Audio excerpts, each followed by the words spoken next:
बूढ़ा बाप, उसकी स्वयं की आयु 70 साल की थी। अपनी बड़ी बेटी 14 साल की बेटी को कंधे पर बिठाकर और पहाड़ पर चढ़ रहा था।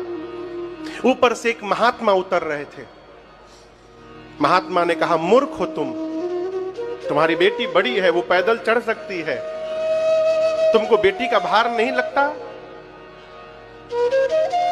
वो बूढ़ा बाप मुस्कुराया, कहा, प्रभु, जिस बाप को बेटी का भार का पता चलने लगे वो बाप कहलाने का अधिकार नहीं है, बेटी भार नहीं होती है। महात्मा के नेत्र सजल हो गए। मैं बार बार निवेदन करता हूं, गोस्वामी मनु महाराज कहते हैं, जिस घर के आंगन में बेटियां बहुएं खिलखिला के घूमती हैं, उस घर में 33 कोटि देवता वास करते हैं।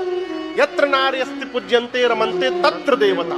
बूढ़ा बाप, उसकी स्वयं की आयु 70 साल की थी। अपनी बड़ी बेटी 14 साल की बेटी को कंधे पर बिठाकर और पहाड़ पर चढ़ रहा था। ऊपर से एक महात्मा उतर रहे थे।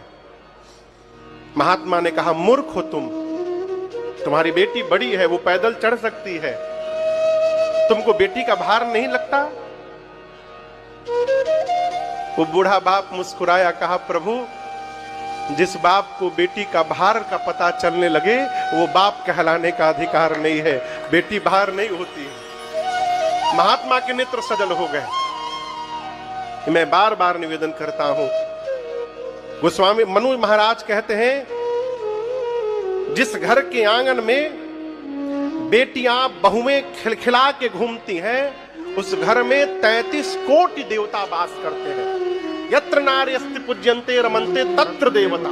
बूढ़ा बाप, उसकी स्वयं की आयु 70 साल की थी। अपनी बड़ी बेटी 14 साल की बेटी को कंधे पर बिठाकर और पहाड़ पर चढ़ रहा था। ऊपर से एक महात्मा उतर रहे थे। महात्मा ने कहा, मूर्ख हो तुम, तुम्हारी बेटी बड़ी है, वो पैदल चढ़ सकती है, तुमको बेटी का भार नहीं लगता? वो बूढ़ा बाप मुस्कुराया, कहा, प्रभु, जिस बाप को बेटी का भार का पता चलने लगे वो बाप कहलाने का अधिकार नहीं है, बेटी भार नहीं होती है। महात्मा के नेत्र सजल हो गए। मैं बार बार निवेदन करता हूं, गोस्वामी मनु महाराज कहते हैं, जिस घर के आंगन में बेटियां बहुएं खिलखिला के घूमती हैं, उस घर में 33 कोटि देवता वास करते हैं। यत्र नार्यस्ति पूज्य